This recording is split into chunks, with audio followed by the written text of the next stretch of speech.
Nuestra leyenda urbana de esta semana se mete de lleno al convento, al que fuera el convento de Santa Paula de la Regla de San Jerónimo. Nos metemos al escenario donde vivió la gran poetisa, la gran escritora de comedias, la gran escritora de ensayos, la 10ª musa Fénix de México, Sor Juana Inés de la Cruz.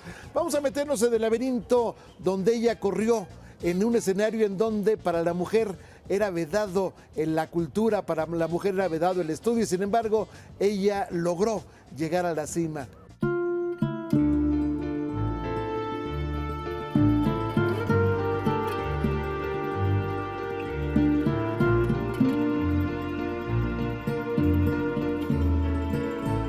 Sin duda, Sor Juana Inés de la Cruz es una de las mujeres más sobresalientes de la época novohispana.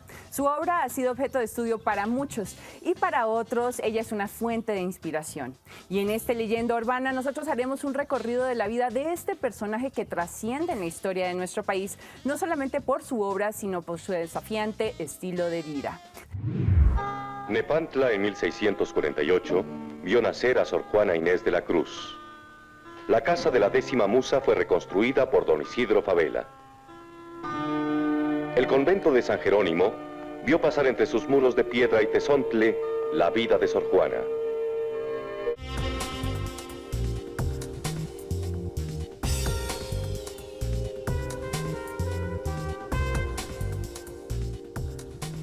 Estamos en un lugar que pareciera retar el tiempo.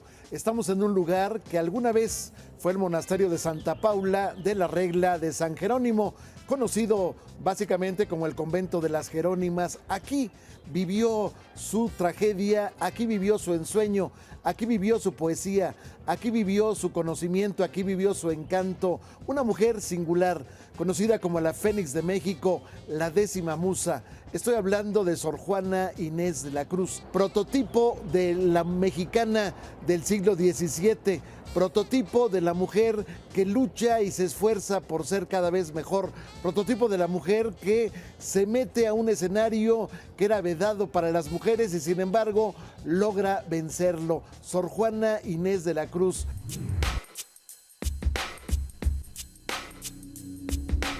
Y en este momento me encuentro con Juan Carlos Reyes, quien es director del Museo Casa Sor Juana Inés de la Cruz aquí en Nepantla, en el Estado de México.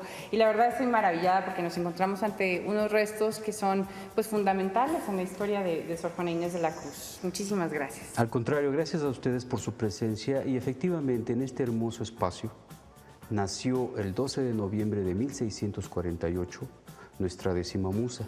Actualmente podemos encontrar esto que son los restos de lo que suponemos fue la cocina de la vivienda de Sor Juana por los instrumentos y utensilios que en ella pudimos encontrar, en su mayoría cerámicas, losas e instrumentos de madera y de piedra, que todavía nos dan una referencia de un origen prehispánico.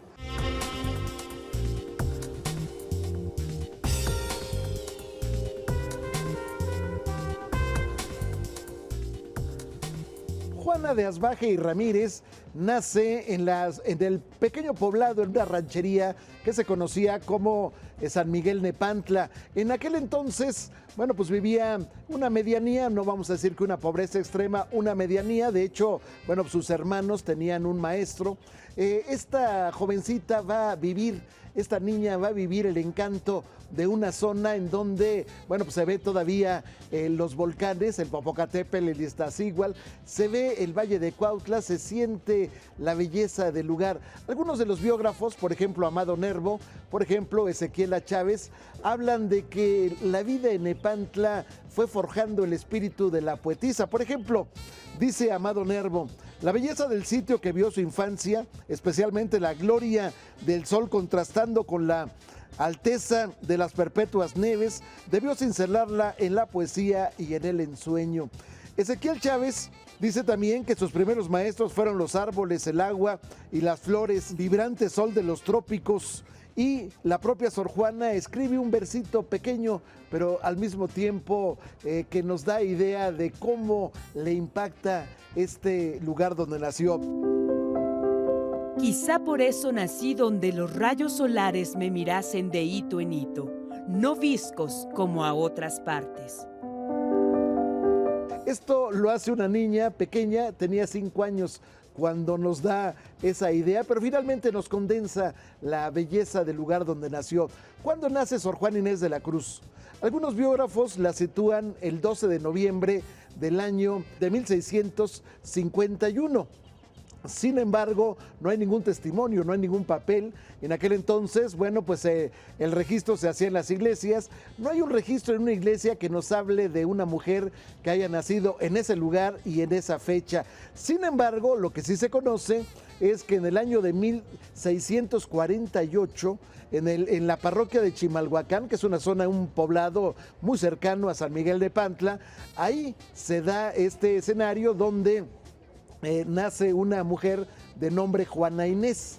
En este caso se habla de que nace como hija de la iglesia. ¿Qué significa hija de la iglesia? Significa que sus padres no estaban casados, que era hija natural. Era una forma en que la iglesia, bueno, pues ocultaba el asunto de cuando alguien era hija natural. Ella desde muy pequeña empieza a escribir. A los 3 años aprende a leer y a escribir mediante una estratagema. Resulta que va y le dice a la maestra que le estaba enseñando a sus hermanos más grandes, le dice que su mamá quiere que le enseñe a leer y a escribir, lo cual era una petición absurda. Las mujeres no tenían nada que hacer en aquel entonces. Se decía que, bueno, pues la mujer no estaba hecha para el conocimiento sublime, solo dable para los hombres.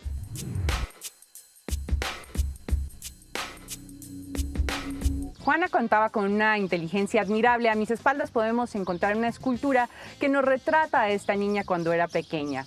Ella aprendió a leer con tan solo 3 años, tomando clases con su hermana a escondidas de su madre, ya que en esa época los colegios y las escuelas pues eran prohibidas para las mujeres y eran exclusivamente para los hombres. Se les daban a las niñas clases particulares, las maestras se les denominaban como amigas y les enseñaban lectura, escritura y matemáticas básicas. Con tan solo 3 años, Sor Juana Inés de la Cruz se mudó a la hacienda de su abuelo Pedro Ramírez en el municipio de Panoayán.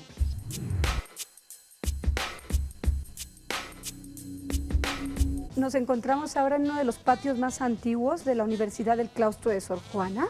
Estamos en el patio de los cipreses. Aquí se va, digamos, a edificar todo lo que va a ser el terreno y el templo de San Jerónimo. Actualmente nuestra manzana es de 12,000 metros. Se dice que aquí se fundó la primera casa de San Jerónimo, esto en el año 1585 por Isabel Ramírez.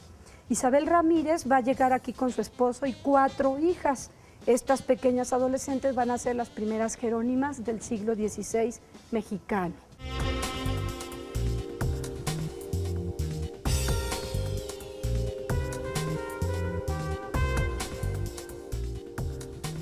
Ella apenas tenía 11 años, va a llegar con una tía que estaba casada con un señor de nombre Juan de Mata. Esta persona le va a conseguir un maestro. Juan de Mata le tiene un cariño especial a esta pequeñita que a los 11 años, bueno, ya era prácticamente una erudita. Le consigue un maestro de nombre Juan de Olvera. Este hombre le va a enseñar hasta donde puede, es decir, llega el momento en que la niña rebasa sus propios conocimientos, llega el momento en que él dice, yo hasta aquí llego, ya no hay forma de ir más allá con esta pequeña. Ella había en su momento abrevado pues en la ciencia, abrevado en la literatura, abrevado en la filosofía, en la teología. Era una gente que conocía de números, conocía las matemáticas de su tiempo, en fin, ya era una niña adulta a los 11, quizás a los 12 años. A partir de ahí se recorre la fama de esta pequeña en toda la Nueva España, al punto que de pronto los virreyes, el virrey Marqués de Mancera, su esposa, la Marquesa de Mancera, deciden llamar a esa niña para integrarla a la corte. Esta pequeña, bueno, se integra, apenas tenía 15 años, se integra a la corte, la virreina la nombra muy querida de la corte, muy querida de la propia virreina. Es un espacio en donde ella va a conocer otro ambiente.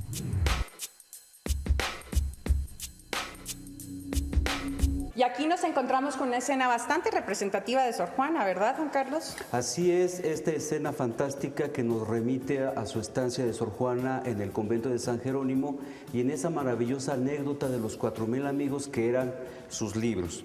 Parte de sus posesiones materiales que le fueron obligadas a deshacerse de ellas en el año 1693 porque había una presión muy fuerte por parte del clero porque decían que no se dedicaba de lleno a la fe religiosa. Escribiendo música, haciendo recetas de cocina, haciendo estudios sobre filología, sobre filosofía, sobre interpretaciones de los astros, que además como dato relevante nos refieren que efectivamente Sor Juana era muy buena analista del sistema solar.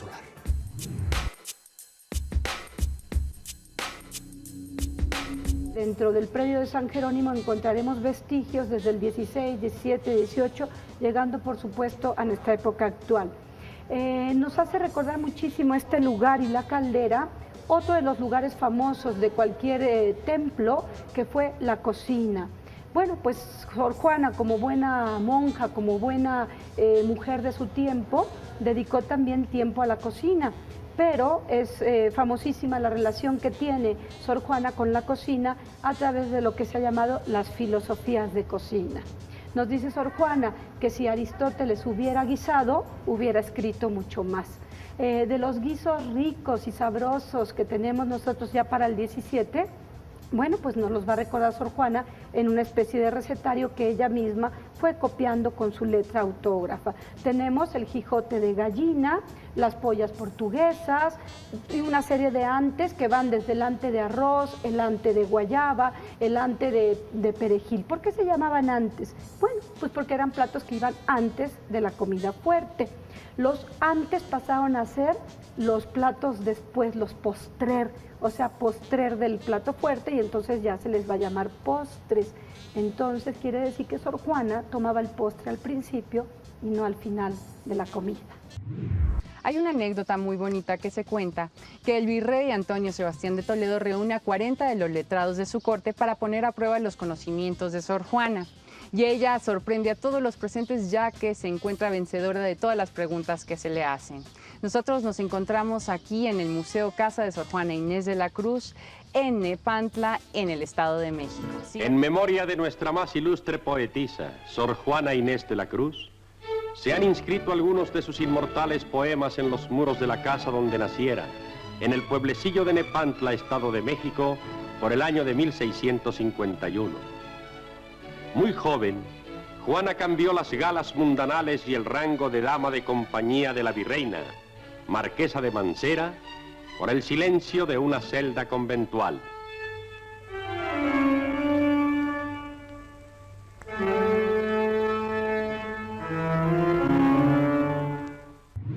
Decidido su destino por la marquesa de Mansera, la señora Leonor Carreto, Juana Inés va a entrar a un convento, al convento de San José de la Regla de las Carmelitas Descalzas, que estaba a unas 3 cuadras del Palacio Virreinal. En este lugar, Sor Juana, bueno, pues tiene poco tiempo para leer, ella cae enferma. A su noviciado van los propios virreyes, va lo más selecto de la entonces sociedad de la Nueva España. Ella se convierte pues en un personaje, era el atractivo, por decirlo así, de ese convento. Mucha gente iba a misa con el pretexto de después hablar con Sor Juana. ¿Qué pasa después? Bueno, durante año y medio medita Sor Juana qué va a realizar. Y entonces decide que efectivamente renuncia al matrimonio, que efectivamente va a tomar la carrera de novicia, va a asumir la carrera religiosa, y entonces decide entrar, de los 16 conventos que había entonces para mujeres, decide entrar al más antiguo, que se había fundado en el siglo XVI. Estoy hablando del monasterio de Santa Paula, de la Regla de las Jerónimas o de los Jerónimos. En este lugar, bueno, pues va a tener su auge la ya Sor Juana Inés de la Cruz, va a tener su auge como escritora. Son cientos y cientos y cientos de poesías, de autos sacramentales, de comedias, por ejemplo, Los empeños de una casa. Esta es parte de la inspiración que recibe en este lugar donde estamos. Hace 3 siglos estaba aquí Sor Juana Inés de la Cruz.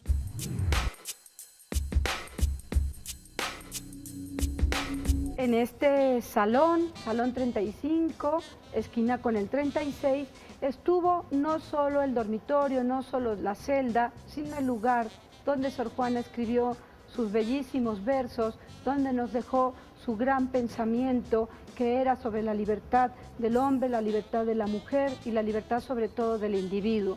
El humanismo de Sor Juana viene justamente de todas sus lecturas. No sabemos qué ocurrió con sus libros, ¿sí? Sabemos que parte de la biblioteca del abuelo se quedó en Panuaya. Tendríamos que ir a hacer el recorrido, buscar en Nepantla, en Amecameca, pero lo que sí sabemos que aquí, en todo el predio de San Jerónimo, está todavía la filosofía humanística de nuestra décima musa. En este actual salón, pues se encuentra el espíritu de quien tuviera aquí su cocina, su biblioteca, su estudio, donde recibió aquellos sabios con los cuales debatió y sobre todo que aquí escribió su gran literatura novohispana. Estos versos, lector mío, que a tu deleite consagro, y solo tienen de buenos conocer yo que son malos, ni disputártelos quiero, ni quiero recomendarlos, porque eso fuera querer hacer de ellos mucho caso. Sor Juana pasó toda su adolescencia en la Ciudad de México, donde vivió con sus tíos María Ramírez y Juan de Mata. Se dice que en este tiempo ella aprendió el latín en tan solo 20 lecciones. Además, tuvo la oportunidad de pertenecer a la corte de la duquesa de Mancera, Leonor Carreto, esposa del virrey Antonio Sebastián de Toledo. Ella prontamente adquirió la protección de los virreyes y tuvo la oportunidad de participar en tertulias intelectuales y de componer sonetos y poemas para estos mismos.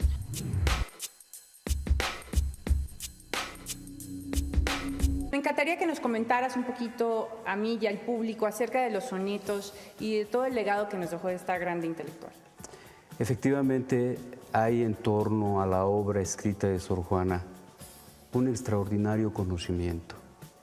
Sabemos hoy que Sor Juana no solamente abarcó el campo de la literatura propiamente, y acaso su obra más famosa, El Primero Sueño, aquel verso filosófico que contiene más de 1000 segmentos, nos puede hablar de un conocimiento muy profundo.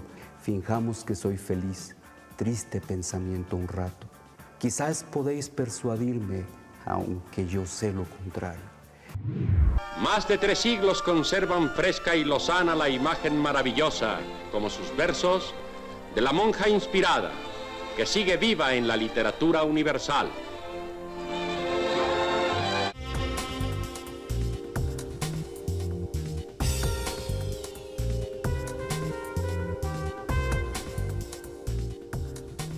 A la muerte de los virreyes, a la muerte del virrey Mancera, de su esposa, ellos se van a España, ella no alcanza a llegar, finalmente muere en una zona de Puebla, rumbo a Veracruz, donde se iban a embarcar.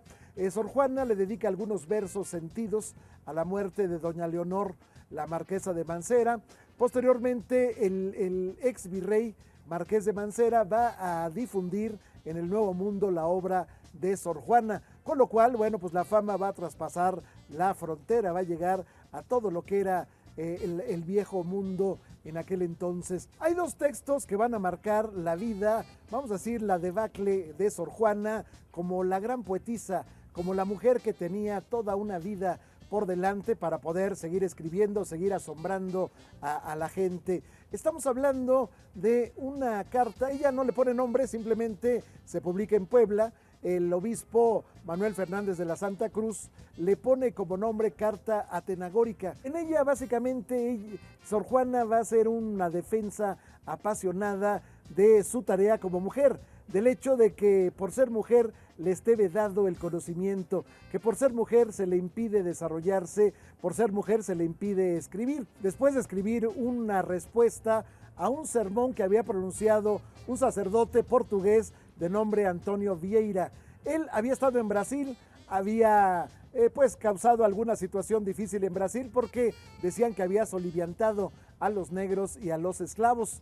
Sin embargo, bueno, pues se le tenía como uno de los grandes teólogos, un hombre de una arrogancia tremenda. Sor Juana recibe un libro de Antonio Vieira donde están todos los sermones, sobre todo los sermones que pronunciaba el Jueves Santo.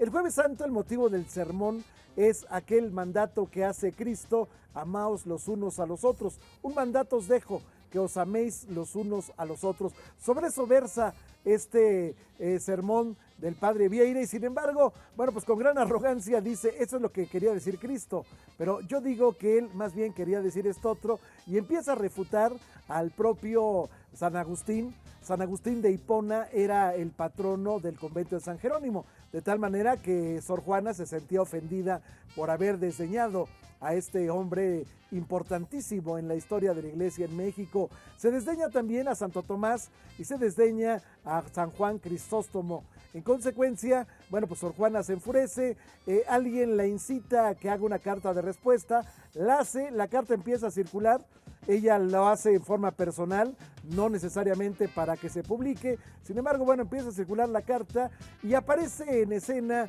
un reproche terrible, tremendo, del obispo de Puebla, Manuel Fernández de Santa Cruz.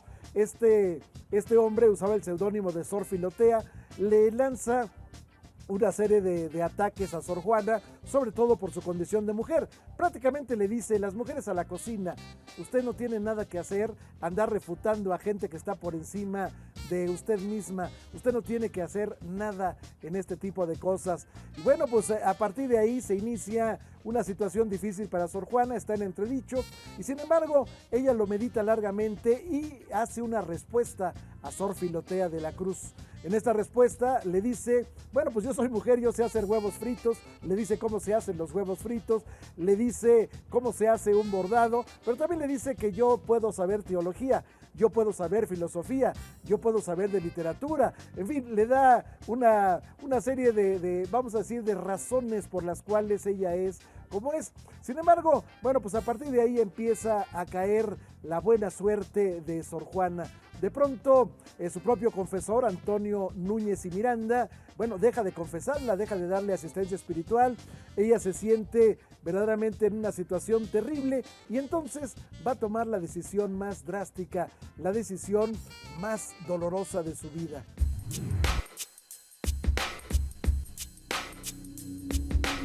Nos encontramos ahora en el extemplo de San Jerónimo, cuyo nombre actual es el Divino Narciso. Recibe este nombre por una de las obras principales de Sor Juana, que es un auto sacramental. En este lugar propiamente se encontraba y se encuentra todavía lo que fue el sotocoro de la iglesia de San Jerónimo. Esto quiere decir que estamos abajo de donde cantaban las monjas. Las monjas podían ser de clausura, las jerónimas que no podían salir, y también teníamos jerónimas, como es el caso de Sor Juana, que podían hacer vida en la calle. Este lugar es muy importante, probablemente el más emblemático, no solo del templo de San Jerónimo o del extemplo, sino de lo que fue la colonia en el siglo XVII. Nos encontramos en el lugar donde está enterrada la musa, la 10ª musa, Sor Juana Inés de la Cruz, quien murió el 17 de abril de 1695 a causa del tifus o de la tifoidea que invadía en esos momentos a la colonia y a todos sus habitantes. Aquí fue enterrada Sor Juana con otras 5 jerónimas más, y luego fue encontrada toda la osamenta con los medallones de San Jerónimo.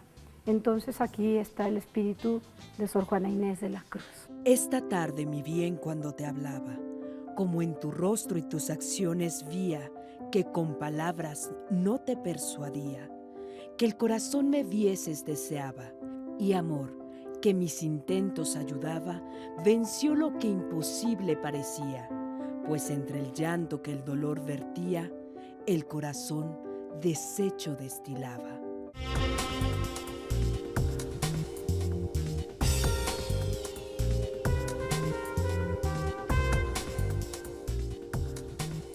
Sor Juana Inés de la Cruz va a tomar la decisión, decíamos, más dolorosa de su vida. Va a deshacerse de sus 4,000 libros. Se los va a entregar al obispo Francisco Aguiar y Seijas. Le va a decir que pues los venda o haga lo que quiera, y si los vende, que el dinero sea para los pobres. Le va a entregar sus instrumentos musicales a otras personas. Le va a entregar los libros religiosos a las novicias del convento de Santa Paula, de la Orden de San Jerónimo. En fin, va a entregar prácticamente todo. Ella se queda para hacer una vida ya, vamos a decir, totalmente ascética, ella se queda con un cilicio, se queda con 3 libros de oraciones y todas las noches se mortificaba. La vida empieza a ser totalmente distinta para Sor Juana, se entrega de lleno a la vocación religiosa. En alguna ocasión, 1692, viene el tumulto, una gran escasez de granos que provoca una rebelión de gran parte del pueblo que llega a tomar el Palacio Virreinal. Bueno, a raíz de eso viene una situación de gran pobreza en la Nueva España. Ella pues trata desde el convento de hacer lo más que puede por la gente. Finalmente viene una epidemia de peste y en abril del año de 1695 ella se había contagiado, había atendido a sus hermanas y finalmente, bueno, pues va a morir de esta enfermedad. Nosotros terminamos esta edición de Leyenda Urbana. No olvide escribirnos a leyendaUrbana@proyecto40.com.mx o de entrar a nuestra página web www.proyecto40.com.mx. Le damos agradecimientos al Museo Casa de Sor Juana Inés de la Cruz, que se encuentra en Nepantla, en el Estado de México. Nos vemos en el próximo programa.